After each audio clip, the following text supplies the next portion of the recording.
Summer வந்தாலே போதுங்க வாட்டர்மெலனில் நிறைய எக்ஸ்பெரிமெண்ட் பண்ணுவோம். இன்றைக்கி நான் ஒரு எக்ஸ்பெரிமெண்ட் பண்ணியிருக்கேங்க. இது ஃப்ளாப்பாக இல்லை ஹிட்டான்றதை போக போக நீங்களே பார்ப்பீங்க. யாரை பார்த்தாலும் இந்த வாட்டர்மெலனை ஃப்ரீஸ் பண்ணிவிட்டு அதை ஐஸ்கிரீமாக மாற்றிட்டோம் அப்படின்றாங்க. இன்றைக்கி அது நல்லாயிருக்கா என்னன்றதை டெஸ்ட் பண்ணி பார்த்துடலாம்.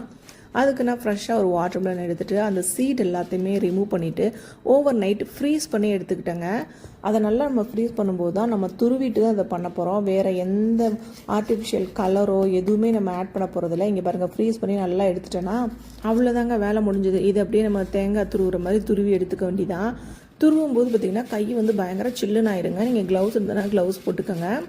நல்லா துருவிட்டு நம்ம வந்து ஒரு பவுல்லே போட்டு அப்படியே வந்து ஸ்கூப் மாதிரி ஒரு ஸ்பூனை போட்டு அள்ளி சாப்பிட்றாங்க. இல்லை ஜூஸ் டப்பாலாம் நம்ம வந்து பேக்கிங்கில் வரும் இல்லையா, க்ளோஸ்டு, இது அதில் போட்டு கொஞ்சம் கொஞ்சமாக மெல்ட் ஆகும்போது குடிக்கிறாங்க. அது எந்தளவுக்கு நல்லாயிருக்கும் அப்படின்றது தெரில. இதுக்கப்புறம் நான் என்ன பண்ணேன், எங்கள் வீட்டில் இந்த ஐஸ்கிரீம் கோன்லாம் கிடந்தது, அதில் வச்சுட்டு ட்ரை பண்ணி பார்க்கலாம் அப்படின்ட்டு தான் வச்சேங்க. நான் இதெல்லாம் செய்கிறத பார்த்துட்டு டெம்ட் ஆகிட்டு என் பசங்க 2 பேரும் எப்படா சாப்பிட கொடுப்பாங்க அப்படின்னு வெயிட் பண்ணிகிட்டு இருந்தாங்க. ஓடுங்க இப்போலாம் சாப்பிடக்கூடாது, ஒரு 2 மணி நேரம் கழிச்சு வாங்க அப்படின்னு. 2 மணி நேரம் கழிச்சு அதுக்குள்ளே இது உரி போயிருமே அப்படின்னாங்க. ஆமாம், உருகிறதுக்காக தான் சொல்கிறேன். இப்போ உடனே சாப்பிட்டீங்கன்னா அவ்வளோதான், சளி பிடிச்சிக்கும், நீங்கள் இப்போலாம் சாப்பிடக்கூடாது அப்படின்ட்டேன். இதுக்கு நீங்கள் ஏமா செஞ்சீங்க? அதுக்கு பருத்தி மூட்டை குடோனில் இருந்திருக்கலாமே. வெறும் வாட்டர்மெலனை பவுலில் கட் பண்ணி போட்டிருந்தீங்கன்னா நாங்கள் சாப்பிட்டு போயிருப்போமே. இப்போ இது திரும்ப மெல்ட் ஆகிற வரைக்கும் வெயிட் பண்ணணுமா அப்படின்னு ஓடியே போயிட்டாங்க.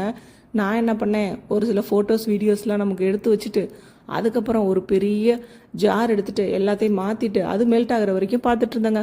அது ஒரு 2 மணி நேரம் ஆச்சுங்க மெல்ட் ஆகுறதுக்கு. இது எதுக்கு நான் செஞ்சேன்னு எனக்கே தெரியல. யூடியூப்பில் இந்த மாதிரி தான் நிறைய வீடியோஸ் வந்து பார்த்துட்டு நமக்கு டெம்ட் ஆகிட்டு ஒரு சிலது செய்வோம். அதை பார்த்திங்கன்னா சாப்பிடும்போது ரொம்பவே டேஸ்ட் நல்லாவே இருக்காது, ஒரு சிலது நல்லா இருக்கும்.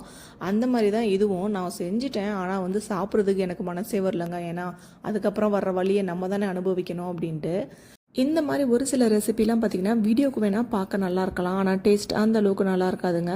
ஓகே ஃப்ரெண்ட்ஸ், இந்த வீடியோ உங்களுக்கு பிடிச்சிருந்ததுன்னா இந்த வீடியோக்கு ஒரு லைக் பண்ணிவிட்டு நம்ம சேனலை சப்ஸ்கிரைப் பண்ணிக்கோங்க. நெக்ஸ்ட் ரெசிபியில் பார்க்கலாம். பாய்.